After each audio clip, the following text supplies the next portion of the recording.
Chapter 18.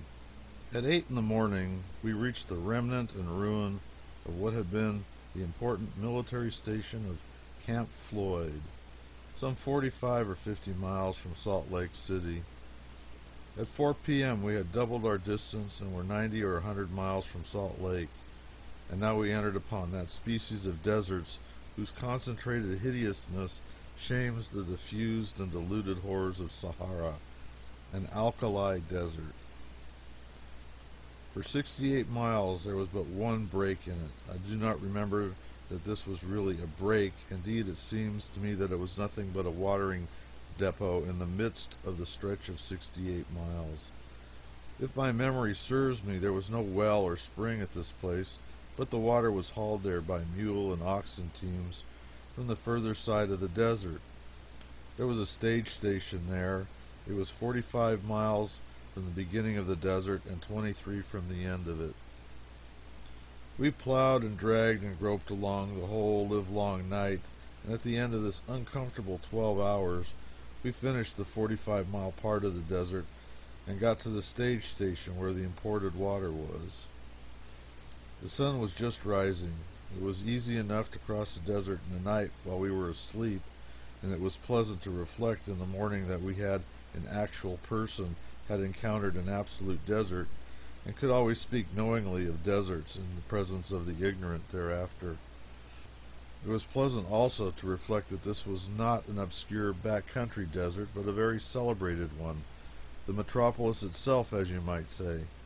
All this was very well and very comfortable and satisfactory, but now we were to cross a desert in daylight. This was fine, novel, romantic, dramatically adventurous. This indeed was worth living for, worth traveling for. We would write home all about it. This enthusiasm, this stern thirst for adventure, wilted under the sultry August sun, and did not last above 1 hour.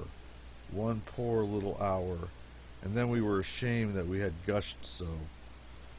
The poetry was all in the anticipation, and there was none in the reality. Imagine a vast, waveless ocean, stricken dead and turned to ashes.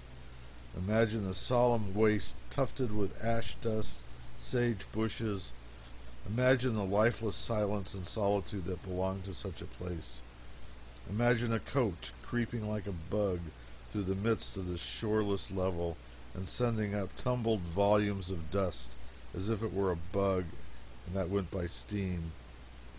Imagine this aching monotony of toiling and plowing kept up hour after hour, and the shore still as far away as ever, apparently. Imagine team, driver, coach, and passengers so deeply coated with ashes that they were all one colorless color. Imagine ash drifts roosting above mustaches and eyebrows like snow accumulations on boughs and bushes. This is the reality of it. The sun beats down with dead, blistering, relentless malignity. The perspiration is welling from every pore in man and beast, but scarcely a sign of it finds its way to the surface. It is absorbed before it gets there. There is not the faintest breath of air stirring. There is not a merciful shred of cloud in all the brilliant firmament. There is not a living creature visible in any direction whither one searches the blank level that stretches its monotonous miles on every hand. There is not a sound, not a sigh, not a whisper, not a buzz, or a whir of wings, or distant pipe of bird, not even a sob from the lost souls that doubtless people that dead air. And so the occasional sneezing of the resting mules and the champing of the bits grate harshly on the grim stillness, not dissipating the spell, but accenting it and making one feel more lonesome and forsaken than before.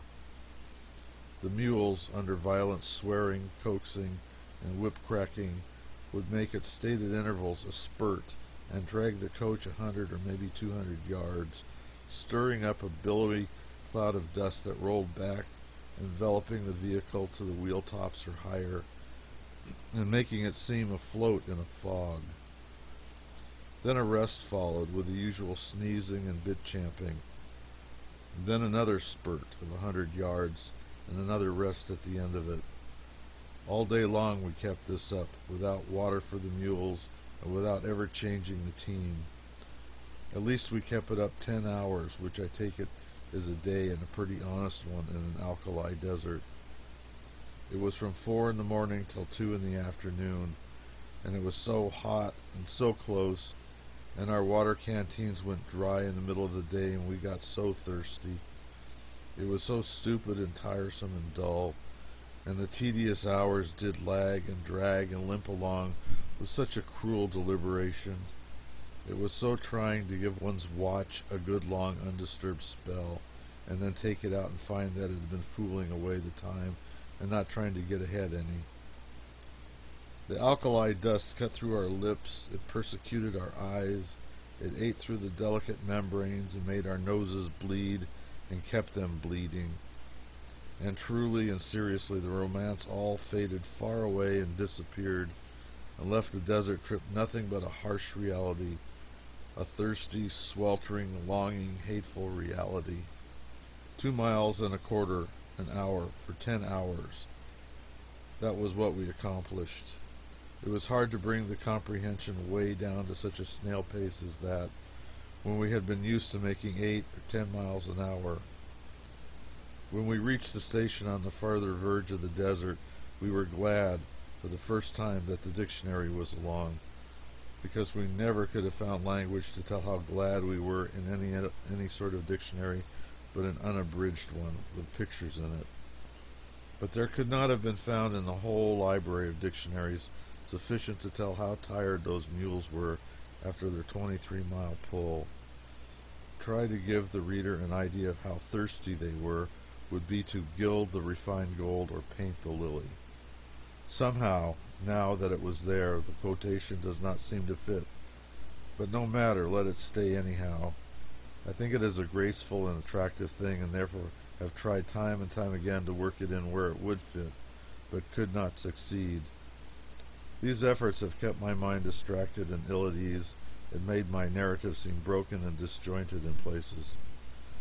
Under these circumstances, it seems to me best to leave it in, as above, since this will afford at least a temporary respite from the wear and tear of trying to lead up to this really apt and beautiful quotation.